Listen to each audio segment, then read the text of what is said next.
Hello, everyone, and welcome. My name is Gabriel Chavez, and I am the Sustainable Sourcing Manager at the Global Coffee Platform. I'll be guiding you through this recording as we officially launch the public consultation for the review of the Coffee Sustainability Reference Code and the Equivalence Mechanism. In this session, we'll provide an overview of the review process, the main proposed updates currently under consultation, and how stakeholders across the coffee sector can participate and provide feedback during the consultation period. So with that, let's get started. This review is part of GCP's regular 5-year review cycle for the Coffee SR Code and the Equivalence Mechanism, aligned with international good practices, including the ISO Code of Good Practice. Today, we will provide an overview of the review process, explain how the consultation drafts were developed, introduce the consultation materials and propose updates, and explain how stakeholders can participate and share feedback. Before going into the review process itself, it is useful to briefly look at the broader sustainable sourcing approach behind these tools and how they work together within the coffee sector. The Coffee SR Code was designed around 4 core objectives. In the short term, it provides a common language for coffee sustainability. In the medium term, it helps improve alignment across supply chain and supports sourcing from suppliers meeting baseline sustainability expectations. And in the long term, it aims to contribute to stronger sustainability performance and resilience for coffee producers. The Equivalence Mechanism supports this approach by providing an independent benchmarking process against the Coffee SR Code and increasing confidence in GCP recognized schemes. It also supports comparability, helps simplify sourcing across multiple schemes, and contributes to improving sustainability, performance, and resilience over time. Today, the coffee sector faces increasingly complex sustainability challenges, including farmer resilience, climate pressure, evolving market expectations, and growing regulatory demands. In response, GCP has developed an integrated sustainable sourcing approach built around 3 connected elements. First, the Coffee SR Code, which provides a shared sustainability baseline for the coffee sector. Second, the Equivalence Mechanism, which recognize sustainability schemes as equivalent to the baseline, supporting comparability and reducing complexity. And third, the Sustainable Coffee Purchases Report, which provides a collective approach for reporting sustainable coffee sourcing in a transparent and comparable way. These tools are designed to work together as a system, which is why updating both the Coffee SR Code and the Equivalence Mechanism together is so important. This combined review is being carried out under a clear mandate from the GCP board. The decision to review both tools together reflects their close interconnection and supports greater alignment, efficiency, and consistency across GCP's sustainable sourcing approach. The process follows GCP regular 5-year review cycle and includes landscape analysis, stakeholder engagement, technical discussion, and public consultation. The objective is to finalize updated tools by the end of 2026, together with clear implementation pathways for scheme owners and users across the sector. These are the guiding principles for the review process. At a high level, the review is intended to remain farmer-centric, inclusive, practical, aligned with existing initiatives, and grounded in transparency and continuous improvement. The review covers both the Coffee SR Code and the Equivalence Mechanism. For the Coffee SR Code, the focus is on maintaining relevance and practicality while reflecting evolving sustainability and regulatory developments, including due diligence discussions and the EU deforestation regulation. For the EM, the current phase focused primarily on optional requirements, with a second phase later in the year focusing more specifically on implementation aspects. Across both reviews, the objective is to ensure that the tools remain credible, practical, and fit for purpose across different contexts within the coffee sector. This slide provides an overview of the overall review timeline. The process began in late 2025 with the strategic scoping, stakeholder engagement, and landscape analysis. Throughout 2026, the work has focused on drafting, technical discussions, and consultation preparation.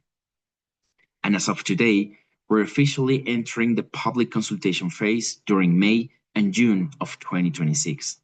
Following the consultation, feedback will be reviewed and consolidated into revised drafts, which will continue through technical validation and governance processes before final approval and publication by the end of 2026.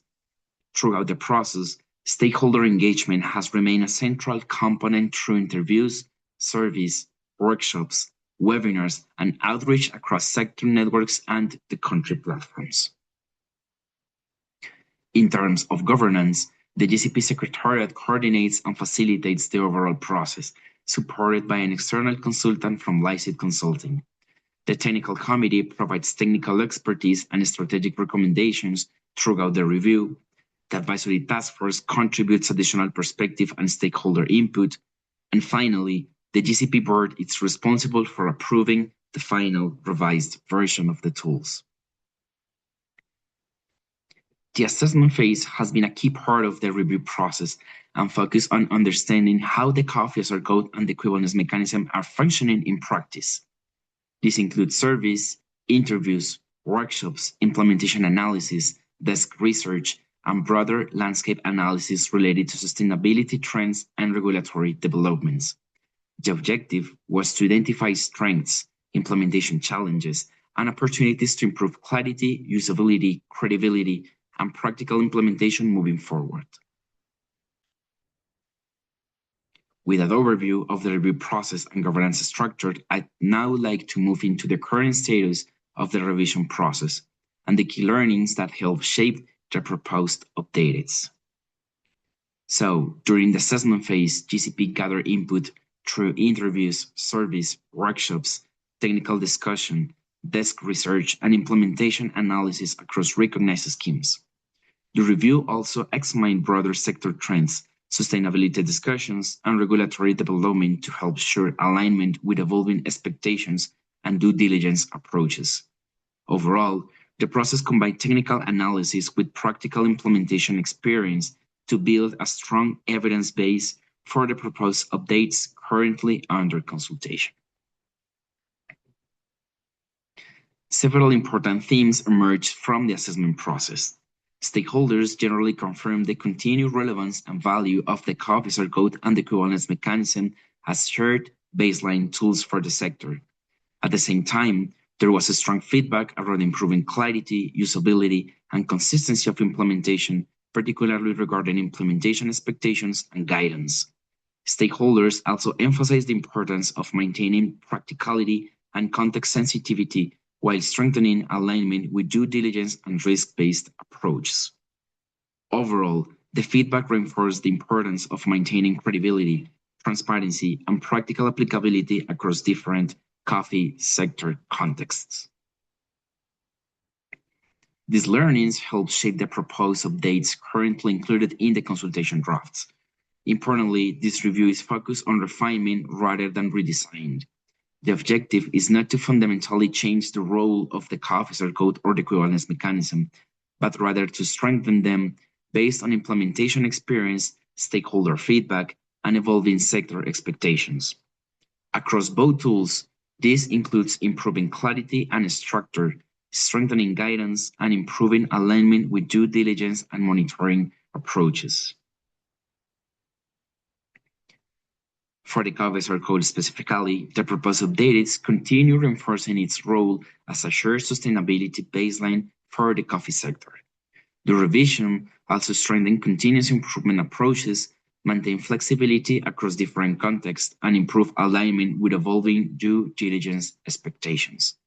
Overall, the intention is to improve clarity and implementation supports while preserving the core intent and structure of the COFISR code.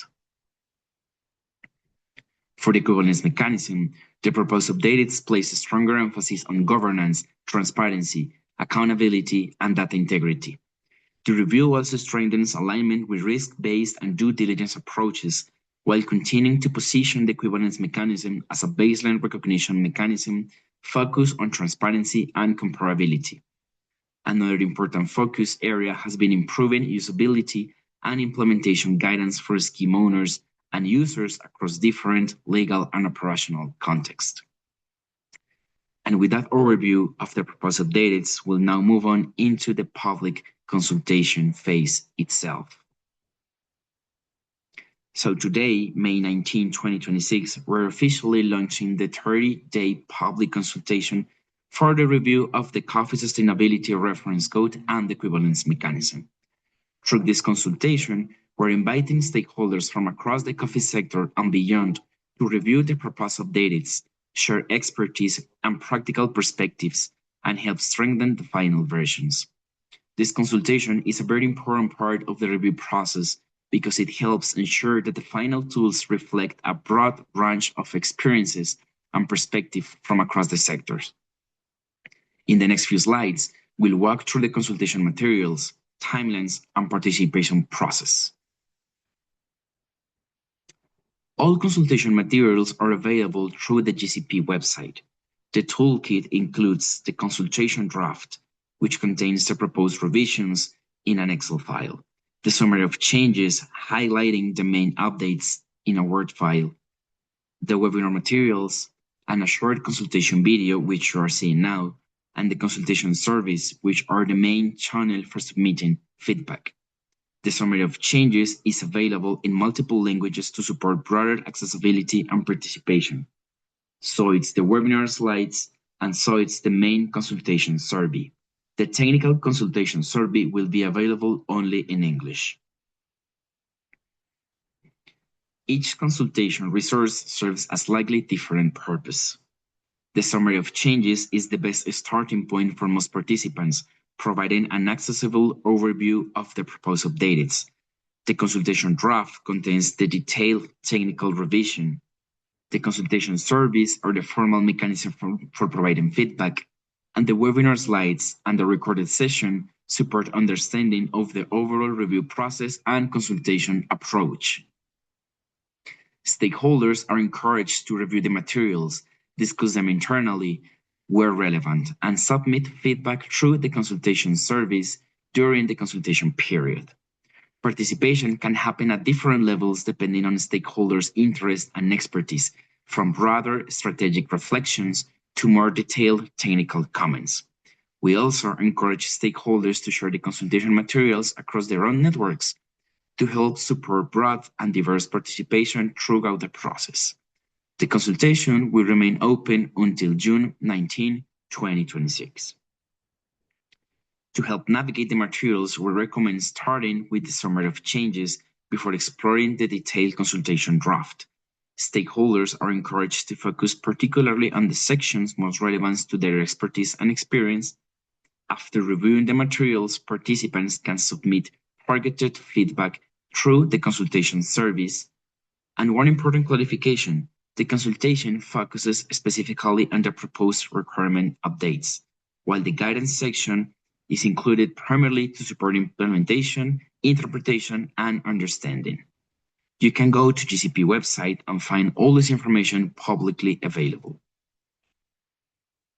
And with that, we come to the end of today's session. Thank you very much for your time, your participation, and engagement in this important process. We look forward to receiving your feedback and continuing this collaborative review process together with stakeholders from across the coffee sector. Thank you.